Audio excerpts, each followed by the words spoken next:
sure sama ada dia masih tersebut ataupun tidak. Tapi untuk SSM bab 9 ni dia berkesinambungan dengan bab 10. Jadi masih lagi melibatkan hubungan bilateral dengan negara luar, tapi kita lihat kepada isu global dalam bab 10 lah. Dalam bab 9 ni kita tengok dulu latar belakang, latar dasar luar, dan faktor dasar luar. Juga kita akan lihat peranan Malaysia dalam pertubuhan antara bangsa, contohnya dalam PBB, dalam Commonwealth, dalam pertubuhan serantau Asia, dan juga tapi kalau dalam tajuk peranan Malaysia mungkin kita boleh kajilah apa yang sebenarnya. Jadi contohnya macam apa manfaat Malaysia melihat pertubuhan tersebut, apa sumbangan Malaysia, dan kenapa kita join pertubuhan antarabangsa je. So itu untuk bab 9 lah. So saya teruskan dengan latar belakang. Kalau buku teks, tolong buka muka surat 194. Latar belakang dasar luar Malaysia. Baru 30 orang join. Tak apalah, yang tak suci kita nak buat macam mana. Harap boleh belajar sendirilah di rumah. So untuk latar belakang, kita tengok sejarah hubungan luar di negara kita ni bermula sejak daripada zaman kerajaan Melayu. Kalau tengok ni kronologi hubungan luar Malaysia, kita akan lihat yang pertama hubungan luar sebelum Melaka. Maksudnya sebelum Kesultanan Melaka tu siapakah kerajaan awal yang telah mula menjalinkan hubungan dengan negara luar, contohnya dengan negara China. Yang kedua, kita akan melihat hubungan luar yang dijalankan oleh Kesultanan Melayu Melaka. Dan yang ketiga, kita akan lihat hubungan luar pada zaman British, masa penjajahan British. Dan yang keempat, hubungan luar negara kita selepas kemerdekaan. Okay, so kalau untuk poin yang 1 dengan 2 ni, hubungan Kesultanan Melayu dengan kerajaan lain di alam Melayu ataupun di luar alam Melayu. Manakala 3 dan 4 ni, kita akan lihat kedatangan kuasa barat yang mengawal hubungan luar negara kita dan juga hubungan selepas merdeka, di mana kita menjalinkan hubungan luar atas dasar keperluan dari sisi ekonomi ke, pertahanan ke, dan juga untuk kepentingan rakyat. Ini kronologi saja. Okay, seterusnya kita tengok yang pertama, hubungan luar sebelum Melaka. Sebelum Melaka ada 3 kerajaan awal. Saya ulang balik, ada 3 kerajaan awal dan sudah menjalinkan hubungan dengan kerajaan luar. Yang pertama kerajaan Pian ataupun Paan, mana orang sebut-sebutlah. Yang kedua kerajaan Langkasuka dan yang ketiga kerajaan Kiptu. Dan bukti dia menjalinkan hubungan ini ialah cara mereka menjalinkan hubungan luar adalah dengan menghantar utusan. Dan 3 kerajaan awal ini menjalinkan persamaan dia adalah mereka menjalinkan hubungan dengan negara China. Contohnya Paan ni ataupun Pian ni pada tahun 424 Masihi dia telah menghantar utusan ke negara China. Kalau awak tengok ni peta ni sebenarnya Pan ke Pian ke Paan ke mana orang sebutlah. Ia berada di lokasi pantai timur sama ada di negeri Terengganu atau Kelantan. Tapi mostly sejarawan percaya yang Paan ni dia ada kaitan dengan kerajaan Patani. Manakala kerajaan Langkah Suka pula menjalinkan hubungan dengan negara China pada 523 Masihi. Okey, ini dalam peta kerajaan Langkah Suka. Kemudian kerajaan Chiftu menjalinkan hubungan dengan China pada 608 Masihi. Okey. Apa yang terkenal dengan Chiftu ni ialah dia merupakan sebuah kerajaan yang sangat kaya dan dia menguasai perdagangan emas di rantau alam Melayu. Okey. Okay, yang kedua, hubungan luar yang dijalankan oleh Kesultanan Melayu Melaka. Melaka dia menjalinkan hubungan luar dalam dua bentuk. Yang pertama, hubungan diplomatik. Okay. Hubungan diplomatik ini, cara dijalinkan hubungan adalah dengan menghantar utusan. Okay. Bentuk yang kedua adalah hubungan perdagangan. Kenapa kita nak berdagang dengan negara-negara tersebut? Okay, kerana dia boleh mendatangkan keuntungan kepada Melaka. Okay, so list kat sini awak kena tahu negara mana yang kita jalinkan hubungan diplomatik dengan negara mana yang kita jalinkan hubungan perdagangan. Ini dia boleh jadi hashtag usul dan juga hashtag objektif. Okay, contohnya China, kalau awak tengok China, kita jalinkan dua bentuk hubungan, diplomatik dan perdagangan. Okay, sebab kita juga memerlukan bahan mentah daripada negara China dan China juga memerlukan bahan mentah daripada alam Melayu. Okay, lagi dari segi diplomatik, kita ada review, Siam, Makassar, Pasai, Turki. Okay, hubungan perdagangan pula, kita tengoklah Gujarat daripada India, Coromandel daripada India, Bengal daripada India, kemudian negara Asia Barat seperti Mesir, Parsi, Turki. Ini semua untuk kepentingan perdagangan. Okay. Alright, so kita tengok apa kepentingan hubungan luar kepada Kesultanan Melayu Melaka. Kita tengok dulu yang pertama, bila Melaka ni menjalinkan hubungan dengan negara luar, sama ada serantau ataupun antarabangsa, maka dia dapat menjamin kemakmuran. Makmur ni maksudnya negara akan semakin maju, semakin kaya. Kenapa? Sebab meningkatnya aktiviti perdagangan dengan negara lain. Okay, yang kedua, Melaka juga dapat menjamin kestabilan dan keselamatan kerajaan sebab dia dapat kukuhkan pertahanan dengan menjalinkan hubungan diplomatik contohnya. Okay. Dan yang ketiga, Melaka muncul sebagai pusat penyebaran Islam. Contohnya kedatangan pedagang daripada China, daripada India, daripada tanah Arab. Okay. Mereka telah membawa masuk agama Islam ke negeri Melaka dan Melaka kemudiannya menjadi pusat penyebaran agama Islam. Dan yang keempat, kepentingan yang keempat ialah Melaka memperoleh perakuan. Perakuan ni dalam bahasa dalam penistirafan lah tentang kedaulatan negeri dia. Maksudnya negeri dia tu dipandang tinggi, diiktiraf oleh negara luar, contohnya negara China. Okay. Dan kepentingan yang kelima, mengekalkan penguasaan terhadap aktiviti perdagangan sebab kita tahu Selat Melaka adalah selat yang strategik. Kedudukannya strategik kerana ia akan disinggahi oleh pedagang dari India dan juga dari China ataupun daripada timur ke barat ataupun daripada barat ke timur. Jadi dia dapat mengekalkan penguasaan perdagangan di Selat Melaka tersebut. Ini lima kepentingan ataupun kebaikan, manfaat hubungan luar terhadap Kesultanan Melayu Melaka.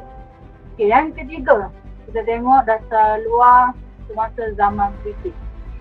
Okay.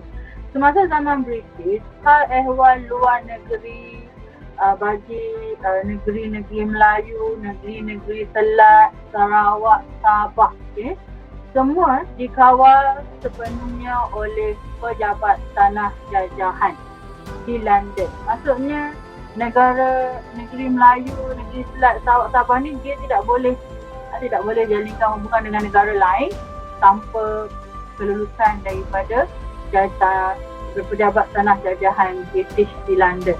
Okay? Itu pada zaman British. Okay, kemudian selepas merdeka, setelah merdeka, kita tahu Menteri Luar yang pertama ialah Tunku Abdul Rahman Putra Al-Haj, Menteri Luar yang pertama. Okay, dan yang kedua adalah Dr. Abdul Razak. Begitu juga dengan jawatan Perdana Menteri pertama dan kedua. Okay. So selepas merdeka, negara kita mempunyai hak, mempunyai kuasa untuk mengubah dasar luar negara kita sendiri. Dan dasar luar itu digubah demi kepentingan negara, bukan kepentingan individu. Okay, contohnya kita lihat semasa Tunku Abdul Rahman menjadi Perdana Menteri, beliau menggunakan bentuk dasar luar pro-barat. Pro-barat ni maksudnya menjalinkan hubungan dengan negara-negara barat dan anti-komunis. Kita putuskan hubungan dengan negara-negara komunis.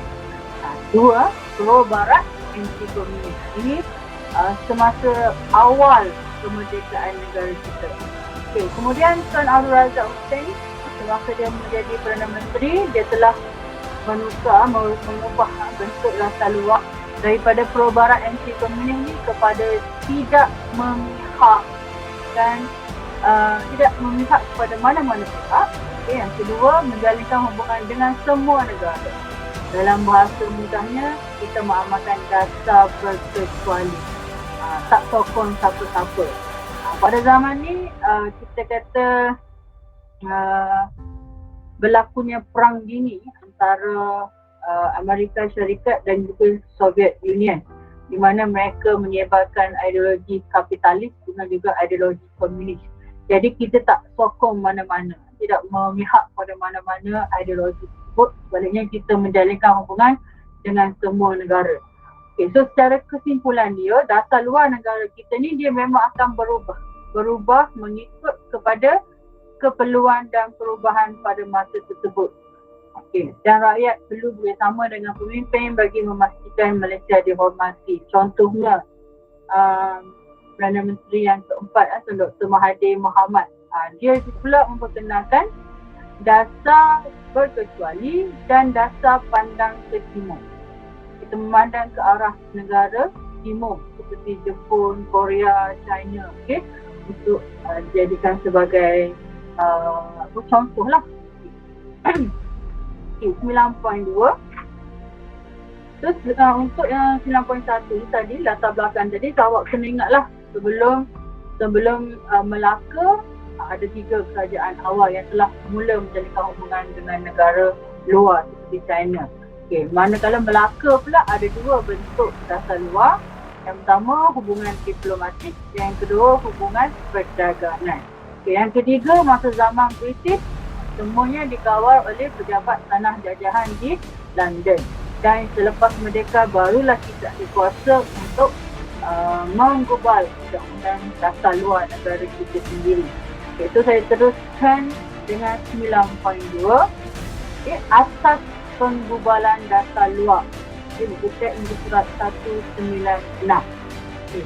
So, penggubalan dasar luar negara kita ini dilaksanakan berpandukan kepada perkembangan ekonomi, sosial dan politik pada peringkat domestik. Domestik ni maksudnya dalam negara dan juga pada peringkat antarabangsa. Okay.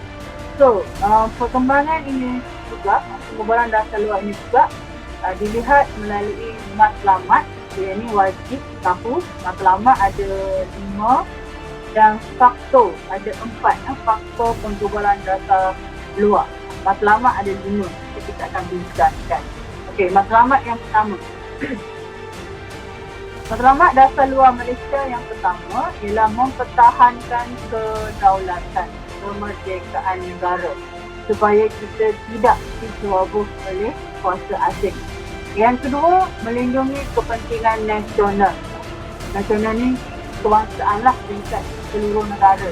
Yang ketiga, pertahankan dan memajukan kepentingan Malaysia. Yang keempat, jalinkan hubungan baik dengan negara luar. Yang kelima, menghadapi perkembangan serta cabaran politik, ekonomi dan sosial. Okay, so ada 5. Saya dah highlightkan kata kunci kat sini, so awak boleh tanda dekat buku teks lah. Okay. Keyword yang pertama kemerdekaan, yang kedua kepentingan nasional, yang ketiga kepentingan Malaysia, yang keempat hubungan baik dengan negara luar, dan yang kelima perkembangan dan cabaran dari segi politik, ekonomi, sosial. Okay, so kita tengok dulu kronologi dasar luar Malaysia. Okay, pada tahun 1956, negara kita telah membuat persediaan asas dengan menubuhkan Kementerian Luar Negeri yang dikenali pada peringkat awal sebagai Kementerian Hal Ehwal Luar. Kemudian pada tahun 1996, nama Kementerian Hal Ehwal Luar itu diubah kepada Kementerian Luar Negeri. Manakala pusat pentadbiran pula berpindah dari bangunan Sultan Abdul Samad dipindahkan ke bangunan yang baru iaitu Wisma Putra di Bukit Petaling, Kuala Lumpur. Okay, manakala pada 17 September 2001, Kementerian Luar Negeri tadi daripada Wisma Putra di Kuala Lumpur dia dipindahkan lagi sekali ke Wisma Putra Precinct 2 di Putrajaya. Okay.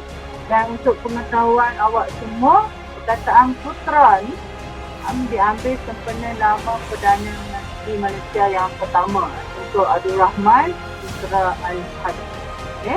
Dan dia juga adalah individu yang memegang jawatan Menteri Luar Negara yang pertama.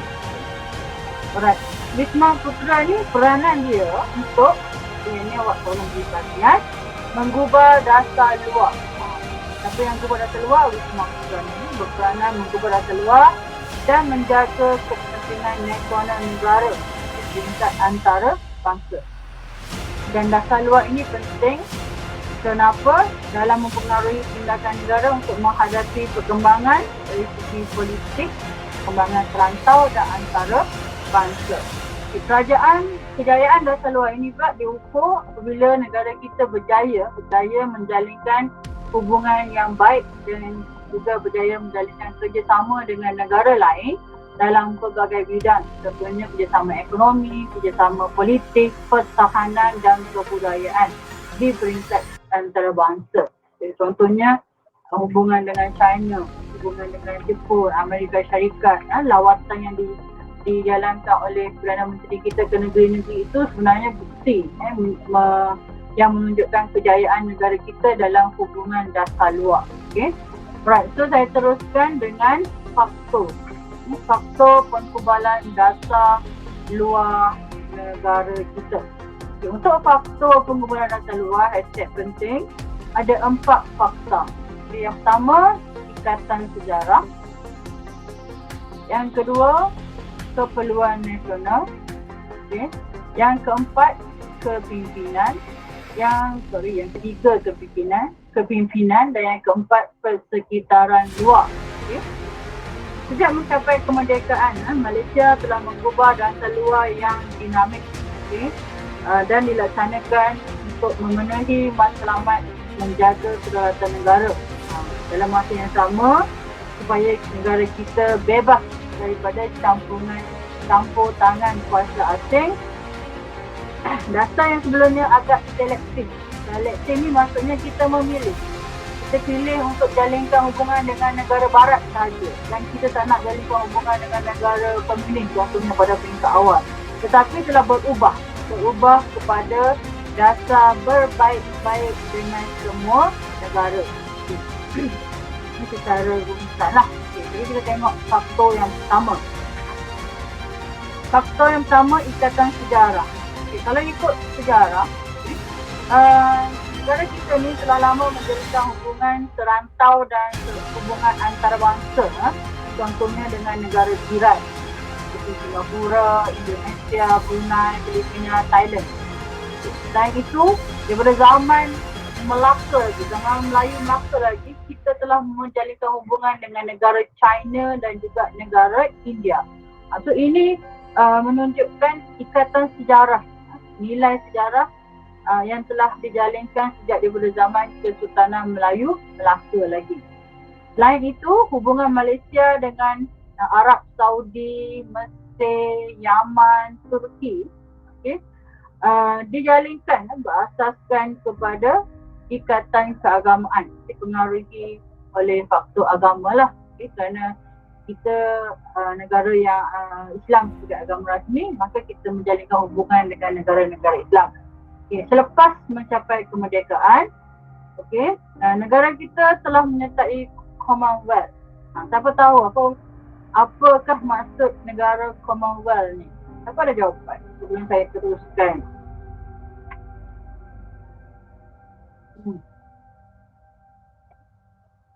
Negara yang pernah dijajah.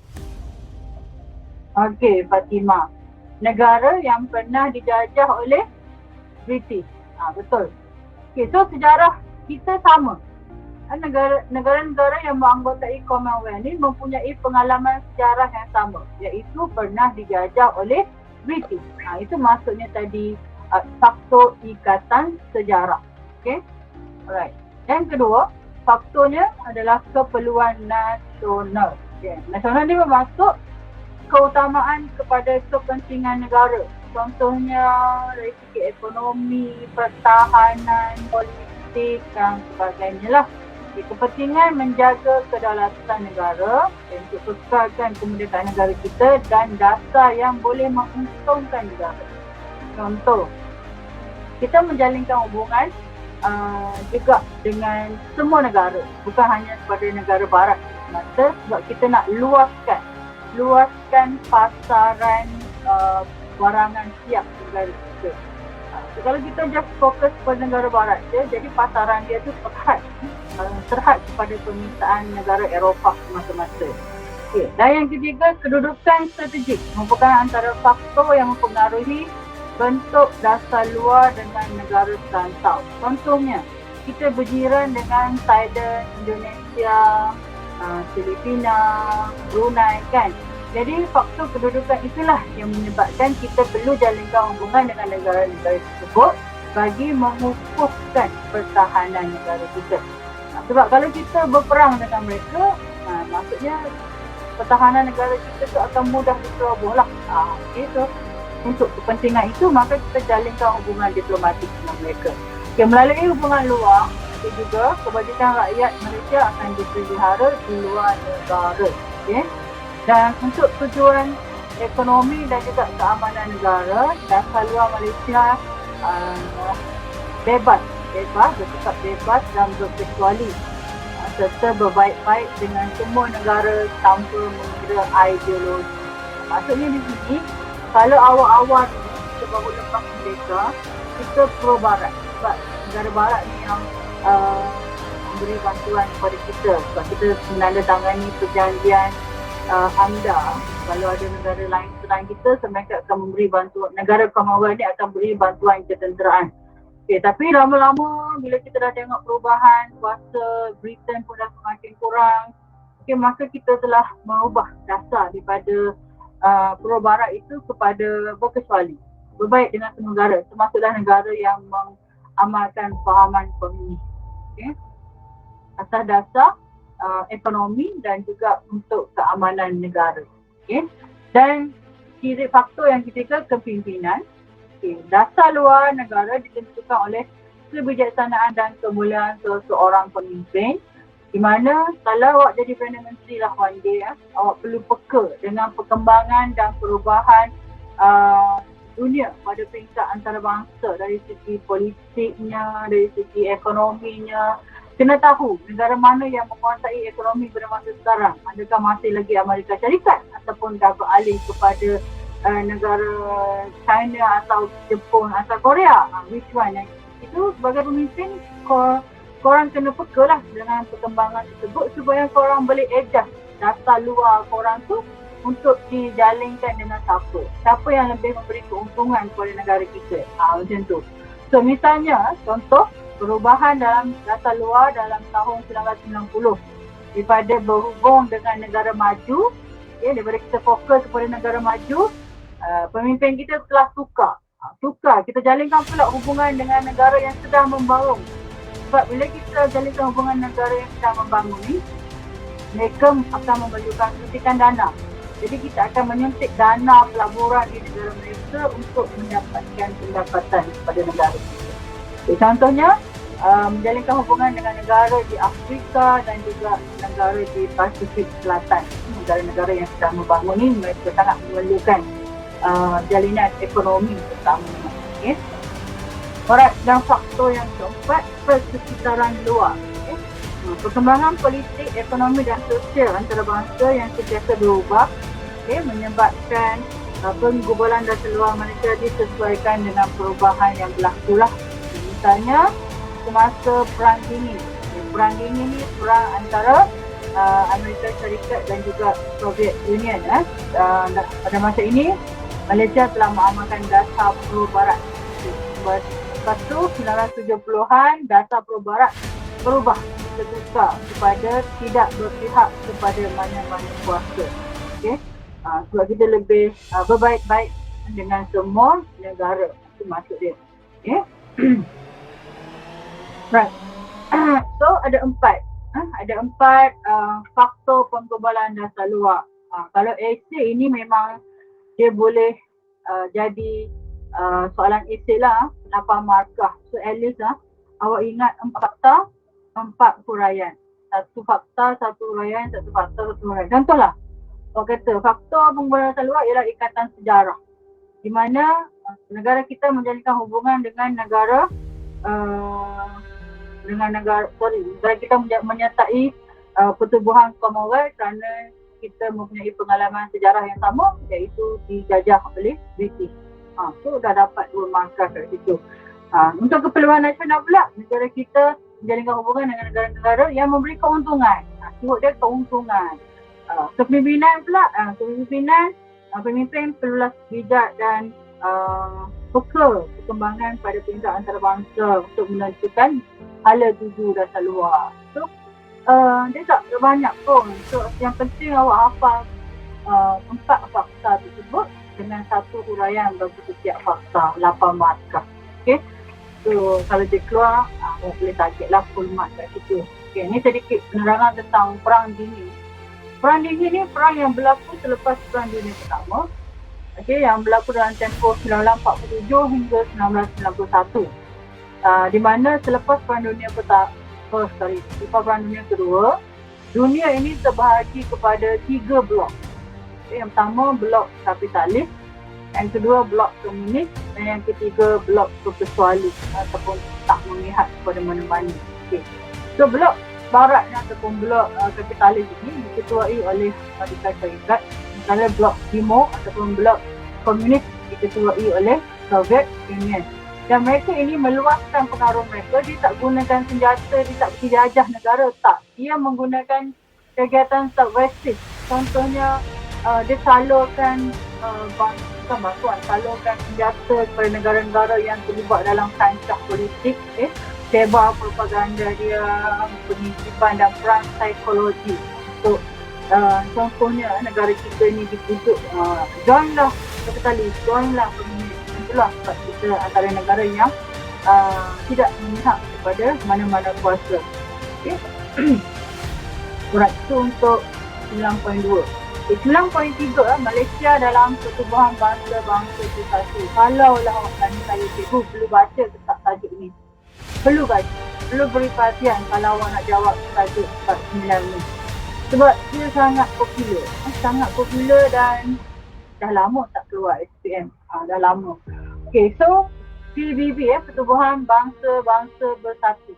Okay. Ditubuhkan pada tahun 1945. Okay, apa matlamat PBB? Keyword dia satu je, keamanan. Kekalkan keamanan, kekalkan kestabilan dunia. Dia sepatutnya memainkan peranan PBB ni. Dan pemimpin negara kita, iaitu Dr. Ismail Abdul Rahman, pernah dilantik sebagai wakil tetap ke PBB, ke Masyarakat Agung PBB, dan Malaysia menguasai PBB dan mendukung piagam PBB, dan Malaysia juga turut menyertai agensi PBB. Okay, ini komitmen Malaysia bagi mewujudkan keamanan pada peringkat dunia. Ini secara latar belakang lah. Okay. Secara detailnya, okay, Malaysia memberikan pelibatan yang penuh terhadap PBB ini. kerana pendirian Malaysia ialah hidup bersama secara aman. Ini hashtag objektif, hashtag kita kena tahu. That's why bila kita menyertai PBB, kita mendukung piagam PBB, iaitu menjamin keamanan dunia. Okay?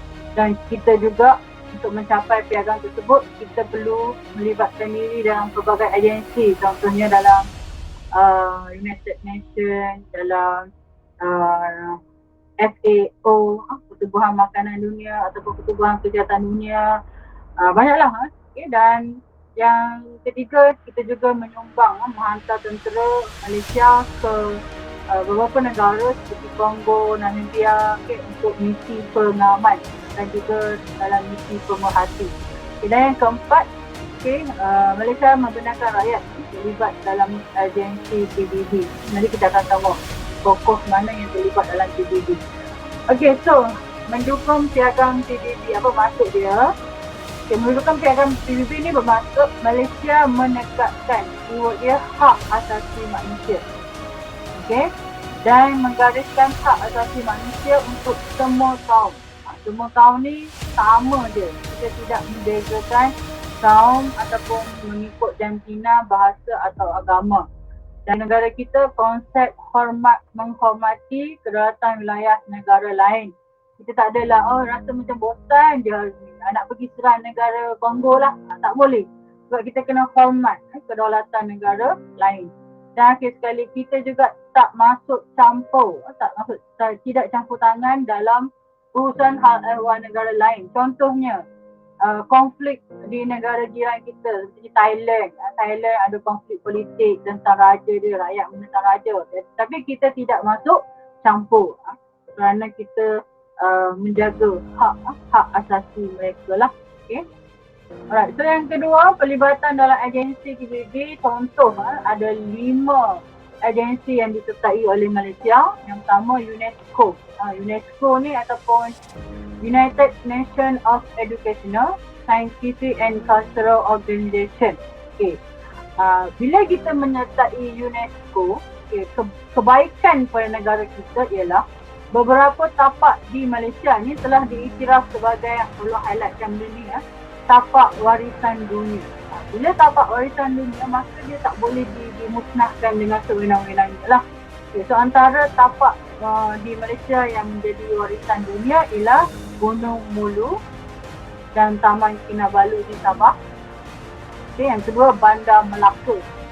Melaka tu kalau awak pergi melawat Melaka kan, ke negeri Melaka, nampaklah dia lebih kepada tourism, agro pelancongan. Okay, dan juga Bandar Jokstang di Pulau Pinang juga dikira sebagai tapak warisan dunia. Dan yang ketiga, Lembah Lenggong di Perak. Tahu ada apa kat Lenggong? Who can tell me, Lembah Lenggong ni di Perak ni apa yang special? Ada apa kat sini? Tak ada tahu. Ada siapa yang tahu? Pernah belajar tingkatan 1 tak sejarah? Dah lupa dah. Pernah dengar tak Perak Man? Okay, salah satu kawasan yang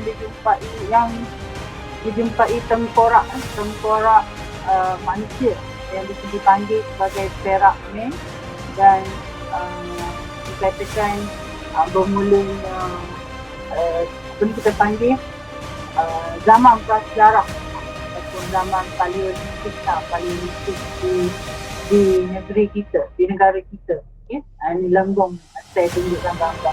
Okay, yang kedua, Pertubuhan Makanan Dunia. Sedunia, Malaysia juga menyertai Pertubuhan Kesihatan Sedunia.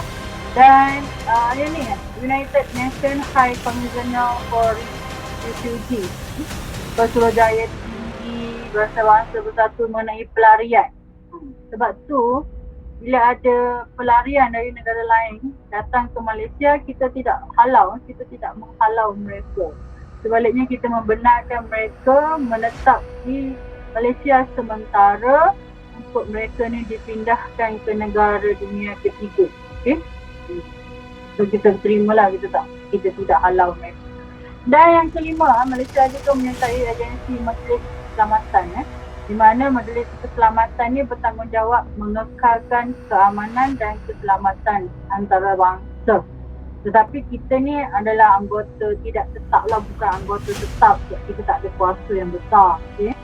Dan pada tahun masa tidak tetap pada tahun 1995, tengoklah ni dalam buku spek.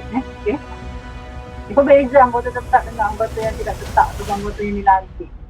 Anggota tetap ni maksudnya dia ada kuasa veto, kuasa untuk membatal. Selalunya kuasa veto ni diberi kepada negara-negara yang mempunyai kuasa tentera yang kuat lah, ataupun negara yang maju, sangat maju kan, seperti Amerika Syarikat, United Kingdom, Perancis, China dan Rusia.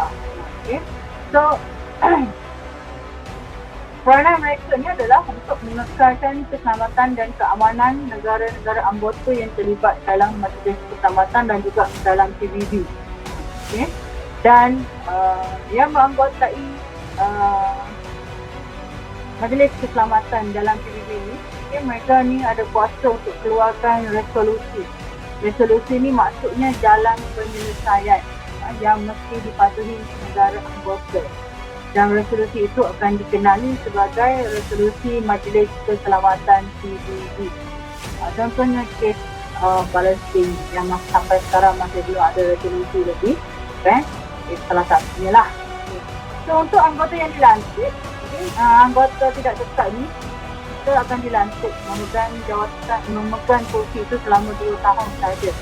Okay, akan dipilih mengikut kumpulan dan pelantikan disahkan oleh perhimpunan PBB. Ini info tambahan saja. Ini info tambahan. Okey, ini saya nak tunjukkan tadi yang bila kita menyertai UNESCO tadi, kita ada 3 tapak yang diiktiraf sebagai tapak warisan dunia. Inilah, okay. Yang pertama dari segi kebudayaan, iaitu 2 bandar, Melaka dan Pulau Pinang. Ini saya tunjuk gambar Kota Ibn Musa ni dan juga gambar Stamford Raffles ni. Okay. Yang kedua, Lembah Lenggong. Yang ketiga, Alam Semula Jadi, iaitu Gunung Mulu dengan Taman Kinabalu. Tapak arkeologi ni tapak penemuan tengkorak rangka dan tengkorak perak men berusia 11,000 tahun pada tahun 1961. Penemuan peralatan batu berusia 100,000 menunjukkan lokasi penghasilan gangsa ketika zaman gangsa. Itu yang saya kata tadilah. Jadi mereka ni membuktikan wujudnya zaman prasejarah di negara kita. Okay. Okay, ini gambar Gua di Lenggong. Ini gambar Perak Man. Okay. Okay. Tengkorak Homo sapiens. Ini gambar mula kan, ini yang berkaitan dengan pengiktirafan tapak warisan dunia tadi. Okay. Alright, so pendirian Malaysia terhadap pelarian. Tadi yang UNHCR tu. Okay. Malaysia tidak menandatangani Konvensyen Status Pelarian. Okay, masa Malaysia tidak mempunyai rangka kerja perundangan atau pentadbiran yang mengawal status dan hak pelarian. So, Malaysia mengamalkan sikap kemanusiaan lah dalam isu pelarian ni, di mana kita membenarkan pelarian tinggal sementara di negara ini sebelum mereka ni ditempatkan ke negara dunia ketiga oleh UNHCR. Okay. Alright, so yang ketiga, sumbangan dalam misi pengaman. Okay, sumbangan Malaysia dalam misi pengaman ni dapat dilihat dari disiplin dan kemampuan pasukan tentera Malaysia, di mana kemampuan mereka ini telah diakui sendiri oleh PBB. Dan tugas pengaman ni ada 3. Yang pertama, dia kena jaga keselamatan penduduk. Yang kedua, awasi gencatan senjata sekiranya terlibat dalam perang saudara. Dan yang ketiga, mendaulatkan undang-undang yang dalam negara yang terlibat. Okay. So contoh perang saudara ni maksudnya melibatkan 2 kumpulan dalam satu negara. Okay. Mereka ni bergaduh disebabkan oleh politik, sama ada mereka digulingkan, kerajaan digulingkan ataupun pengambil alihan kuasa atau wilayah berlaku. So contohnya contohnya Malaysia telah menghantar misi pengaman ke Kongo, Namibia, Somalia, Bosnia dan Herzegovina, Cambodia, Timor Leste, Ethiopia dan Lebanon. Ini antara negara-negara yang Malaysia telah menghantar misi pengaman. Tentera juga dihantar ke negara-negara tersebut. Okay, ni awak boleh tengok dalam peta, ada dalam buku teks ni yang warna merah-merah ni. okey adalah negara-negara yang terlibat dalam perang saudara, dan Malaysia terlibat dalam misi pengaman di negara-negara tersebut. Okay. So untuk yang misi pengaman ni, awak kena hafal 3 tugas ataupun peranan mereka. 3, memastikan keselamatan penduduk, mengawasi senjata, gencatan senjata. Gencatan ni maksudnya dia tak boleh berperang. Dia orang kena simpan senjata, tak boleh berperang. Okay. Dan yang ketiga, mendolakkan undang-undang. Okay, ini untuk misi pengaman.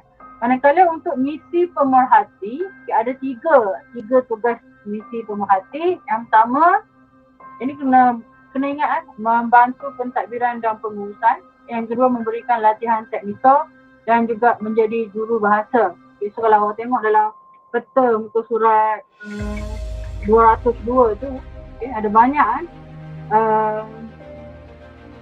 negara yang menghadapi konflik, dan Malaysia terlibat dalam misi pegawai pemerhati di bawah PBB. Contohnya negara Sierra Leone, Chad, Libya, Bosnia dan Herzegovina, Iraq, Cambodia, Liberia, Kongo, Namibia, Angola, Mozambik, Ethiopia dan Timor Leste. Ingatlah at least 3 nama untuk negara pemerhati ni. Okay, dan juga 3 peranan pegawai pemerhati. Okay, so itu untuk misi pengaman dan misi pemerhati. Okey, kemudian kita tengok tokoh, antara tokoh-tokoh Malaysia yang terlibat dalam agensi PBB. Okay, ini yang pertama ni ialah gambar Tan Sri Jamilah Mahmud.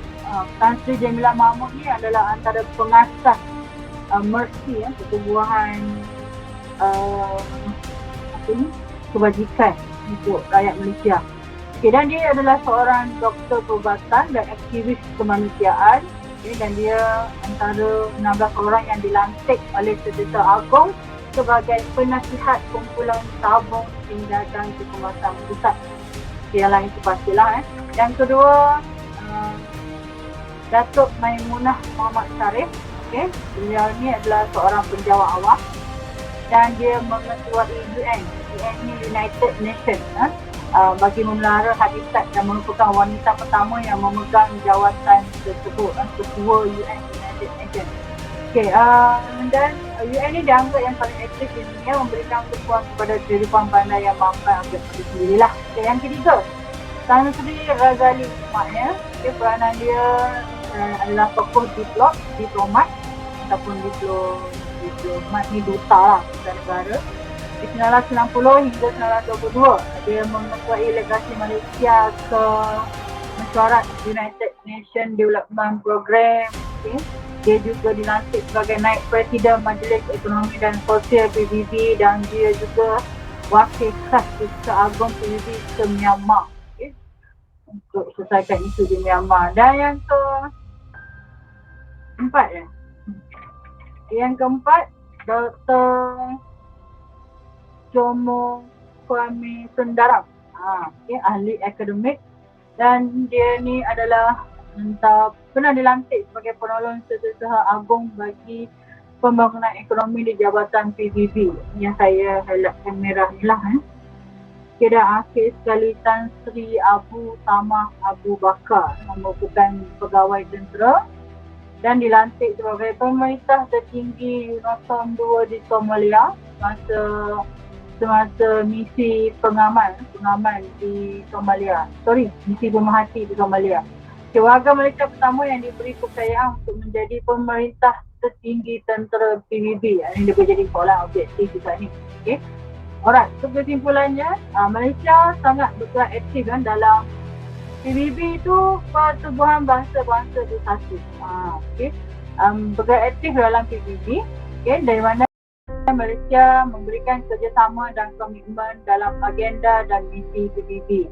Okay, kita juga banyak memberi sumbangan, terutamanya dalam misi pengaman dan juga mengetuai agensi di bawah PBB. Contohnya agensi yang saya sebut tadilah, UNHCR, WHO, FHO, kan? World apa tu? Kesihatan dengan makanan. Banyak. Okay? UNESCO, right? Okay. So itu untuk 9.3. Okay. PBB ya. So at least PBB awak kena tahu apa peranan dia, apa sumbangan Malaysia dan apa manfaat yang Malaysia dapat. Okay, antara manfaat tu yang awak boleh sebut tadilah ya, 3 tapak warisan dunia. Kita mendapat pengiktirafan 3 tapak warisan dunia, iaitu di Bandar Melaka dan Jepang, lepas tu tapak arkeologi di Lenggong Perak dan juga yang pelancongan tu yang untuk Gunung Mulu dan Kinabalu tu. Okay? Gunung Kinabalu. Okay? Alright, so 9.4 Malaysia dalam Commonwealth. Ini Commonwealth. Kalau tadi PBB antarabangsa, Commonwealth ni pun antarabangsa juga. Okay, so apa itu negara Commonwealth? Okay, tadi saya dah tanya kan. Commonwealth merupakan sebuah negara badan yang dianggotai oleh, mesti tulis ni, negara bekas tanah jajahan dan naungan British yang telah merdeka. Okay, so kenapa ditubuhkan Commonwealth ni? Apa tujuan dia? Okay, ada 2. Yang pertama, membina semangat kerjakawan antara negara anggota. Yang kedua, mewujudkan kerjasama dalam pelbagai bidang. Contohnya ekonomi ke, pertahanan ke dan sebagainya lah. So apa faedah Malaysia faedah penumbuhan Commonwealth ni kepada Malaysia? Okay. So yang pertama, faedah dia adalah Malaysia memperjuangkan hak asasi manusia. So bila kita menyertai Commonwealth, kita mendapat menjalinkan hubungan kerjasama ekonomi, pembangunan bidang sosial, juga kita dapat terlibat dalam pengurusan isu antarabangsa. Contohnya dalam isu dasar apartheid ataupun isu antarabangsa juga isu Palestin. Kita juga menentang dengan lantang berkaitan dengan isu Palestin dan juga Iran, Iraq. Okay. Alright, so apa penyertaan dan sumbangan Malaysia dalam Commonwealth? Okay, so kita ada 6 sumbangan dalam Commonwealth. Yang pertama, melalui rancangan Colombo. Yang kedua, kerjasama pertahanan. Yang ketiga, kerjasama ekonomi. Yang keempat, penentangan dasar apartheid. Okay, dan juga tuan rumah syarat Chogam, dan juga kita menjadi tuan rumah sukan Commonwealth. Siapa tahu tahun berapa kita jadi tuan rumah sukan Commonwealth? Orang pernah tengok tak apa maskot negara kita? Itulah, tanya soalan tak ada orang nak jawab. Okey, rancangan Colombo. Okey, rancangan Colombo dari segi sejarah dia disertai tahun 1951 dan ia merupakan rancangan pembangunan ekonomi dan sosial di bawah pertubuhan Commonwealth. Okay, tujuan rancangan Colombo ni, ini hashtag objektif hashtag SPM berulang. Okay. Menangani masalah kemiskinan. Keyword dia masalah kemiskinan dalam negara yang menganggotai Commonwealth. Jadi mereka ni boleh mendapatkan khidmat nasihat daripada negara-negara Commonwealth berkaitan dengan pendidikan, pertanian, teknikal dan kesihatan. 4 aspek ni kena tahu, kena hafal. Dan mereka juga terlibat dalam program latihan untuk melatih kaki tangan awam dan juga kaki tangan sektor swasta. Okay. Dan akhir sekali memberi bantuan dalam pelbagai bidang kepada negara anggota. Okay, contoh pembinaan lebuh raya Timur Barat, pembinaan jalan raya dan jambatan Sabah dan Sarawak. Ini yang kita dapat daripada penyertaan kita menyertai Commonwealth. Okay. Bidang pendidikan iaitu pembinaan institusi pendidikan di Sabah dan Sarawak. Dari segi bidang pertanian kita dapat bantuan pembangunan tanah dan pertanian, dan akhir sekali pengenalan kaedah pertanian moden. Ini dari segi apa orang kata teknikal pertanian dan sebagainya lah. Okay. Alright, kerjasama pertahanan pun kita dapat bila kita menyertai Commonwealth. Bila dan siapa? Perjanjian pertahanan ini tandatangani pada 12 Oktober 1957 antara Britain dengan Tanah Melayu. Okay. Dan saya panggil dia sebagai perjanjian AMDA, AMDA, Anglo Nantilah saya ingat balik, saya beritahu angka tu yang faktor.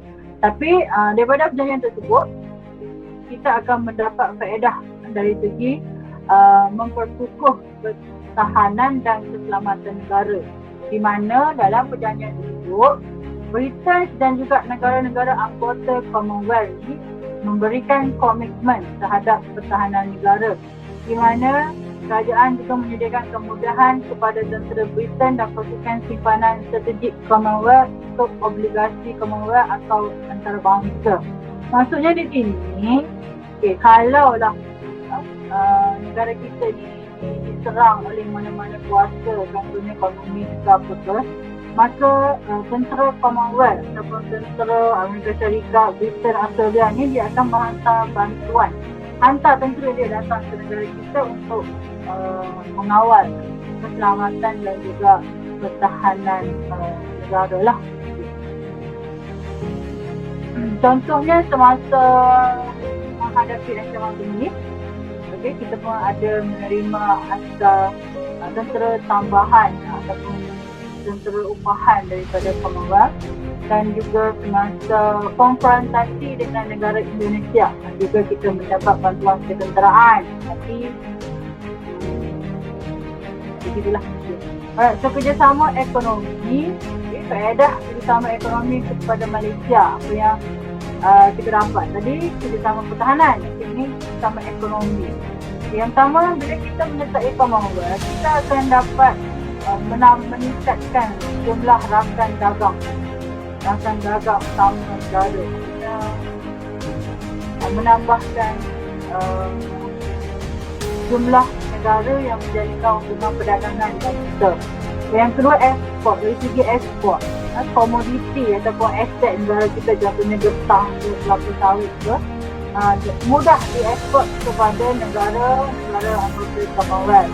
Kemudian kita juga dikenakan cukai yang rendah terhadap barangan siap ataupun produk digital. Contohnya nak bawa masuk iPhone ke apa ke kan, cukai yang rendah.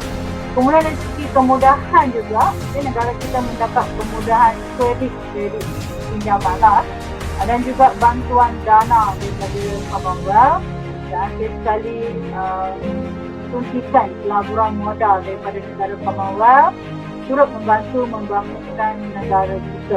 Kalau boleh cukup ni dia dapat masak. Okey, penentangan dasar apartheid.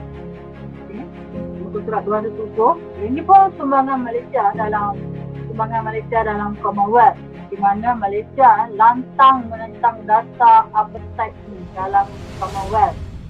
Dan pesan daripada suara lantang Malaysia ni, maksudnya kita menentang secara berterusan dan dengan beraninya menyebabkan Afrika Selatan menarik diri daripada Commonwealth. Dasar apartheid ni adalah dasar yang menyalahgunakan hak asasi manusia. Tahu tak ni gambar siapa? Siapa tahu ni gambar siapa? Nelson Mandela. Nelson Mandela yang memperjuangkan hak asasi orang kulit hitam di Afrika Selatan, yang ditindas oleh orang kulit putih. Ini sedikit penerangan tentang dasar apartheid. Dasar apartheid ni, kaum kulit hitam dianggap sebagai golongan yang mempunyai kedudukan yang rendah, taraf dia rendah, maka mereka ni diberi layanan kelas kedua dalam pelbagai bidang. Semua bentuk diskriminasi perkauman adalah sah di negara Afrika Selatan bagi membolehkan kaum kulit putih mengekalkan dominasi terhadap orang kulit hitam. Tindakan kaum kulit putih ini bertentangan dengan prinsip hak asasi manusia. Jadi sebab tu Malaysia menentang dasar apartheid ni, sebab kita berpegang pada piagam PBB. Seterusnya, Malaysia juga turut terlibat dalam mesyuarat ketua-ketua negara Commonwealth, iaitu program yang diadakan 2 tahun sekali. 2 tahun sekali. tahun. 2 tahun sekali untuk buku teks salah. 2 tahun sekali. Persidangan ini diadakan bagi membincangkan isu semasa antarabangsa yang berkaitan dengan negara anggota. Dan pada tahun 1989, di Malaysia menjadi tuan rumah pada mesyuarat ketua-ketua negara Commonwealth Incorporated. Jadi sumbangan kita jadi tuan rumah lah. Okay. Alright, so last one, Sukan Commonwealth. Sukan Commonwealth ni merupakan sukan yang kedua terbesar di dunia selepas sukan Olimpik. Dan sukan ini diadakan 4 tahun satu kali, dalam tempoh 4 tahun sekali. Okay. Dan apa manfaat ataupun faedah bila kita menyertai sukan Commonwealth ni ialah kita dapat mengeratkan hubungan antara negara anggota. Dan yang kedua, pencapaian atlet kita dalam sukan Commonwealth ni boleh mengharumkan nama negara Malaysia lah. Okay, dan sumbangan kita kepada sukan Commonwealth ialah kita pernah menjadi tuan rumah pada sukan Commonwealth pada tahun 1998. Ingat hashtag objektif 1998, dan kita menggunakan maskot orang hutan, orang hutan sebagai maskot Commonwealth, sukan Commonwealth kita. Dia boleh tengok kita lah. Okay, so dah selesai untuk 9.4. Okay, kesimpulan untuk 9.4. Penyertaan Malaysia dalam Commonwealth membawa manfaat yang besar dari segi ekonomi, sosial dan politik. Okay, Malaysia turut terlibat dalam program yang dilaksanakan oleh Badan Dunia ini menonjolkan kewibawaan negara kita. Contohnya kita berjaya menentang dasar apartheid dan juga kita berjaya menjadi tuan rumah kepada mesyuarat Stockholm dan juga tuan rumah dan Commonwealth. Okay, so bila orang nampak sumbangan kita ni, semasa negara kita ni diiktiraf lah dan dipandang tinggi oleh negara lain, dihormati. Okay. Alright, so 9.5, cabaran mengukuhkan dasar luar. Okay, dasar luar Malaysia memasuki fasa baru sejak tahun 1970-an. Okay. Perubahan ekonomi, sosial dan politik pada peringkat antarabangsa memberi kesan kepada negara kita, dan ia merupakan tahap di mana kita nak uji kemampuan negara kita ini terhadap cabaran-cabaran yang baru. So ada 4 cabaran. Cabaran untuk kukuhkan dasar luar negara kita. Yang pertama, cabaran politik antarabangsa. Yang kedua, cabaran politik serantau. Yang ketiga, cabaran keselamatan dan pertahanan. Dan yang keempat, cabaran pembangunan ekonomi. Okey, so yang ini kena hafal lah. Ini fakta dia. Okey, kita tengok cabaran politik antarabangsa. Cabaran politik antarabangsa memang sangat mempengaruhi dasar luar Malaysia. Malaysia kita tahu mengamalkan dasar Pusat Bali tanpa mengira ideologi. Pada tahun 1974, Malaysia menjalinkan hubungan dengan negara China melalui lawasan oleh Tun Abdul Razak. Sebab kita tahu China ini adalah antara negara komunis. So, pada peringkat awal kita tak jalin hubungan dengan negara komunis sebab kita anti komunis. Tapi selepas dewan takdiran Tun Abdul Razak, kita ubah dasar daripada pro barat dan anti komunis kepada tidak memihak kepada mana-mana dan dasar berkualiti. So yang kedua, cabaran politik serantau. Peluasan pengaruh komunis di Indo-China menyebabkan ketidakstabilan politik di rantau Asia Tenggara, di mana berlakunya kebanjiran pendatang asing di Asia Tenggara menyebabkan negara kita juga turut terkesanlah dengan kebanjiran pendatang asing tersebut. So pada sidang kemuncak ketua-ketua negara ASEAN di Bali pada tahun 1976, Malaysia menyokong usaha sidang kemuncak ketua negara ASEAN di Bali Indonesia tentang pergolakan ini disokong. Okay. Bagi membincangkan pergolakan di Indochina serta masa hadapan rantau ASEAN Tenggara. Okay. Yang ketiga, cabaran keselamatan dan pertahanan. Ini yang saya sebut tadi, AMDA. AMDA tu merujuk kepada Anglo-Malaysian Defence Agreement, perjanjian antara Malaysia dengan Britain. Tamat pada 1971. Okay. 15 April hingga 16 April 1971, Malaysia menandatangani Five Power Defence Agreement. Lepas AMDA, kita sign pula FPDA. Okay, yang melibatkan negara Malaysia, Singapura, Britain, New Zealand, New Zealand dan Australia. Okay, dengan matlamat kita untuk memfokuskan pertahanan dan keselamatan negara.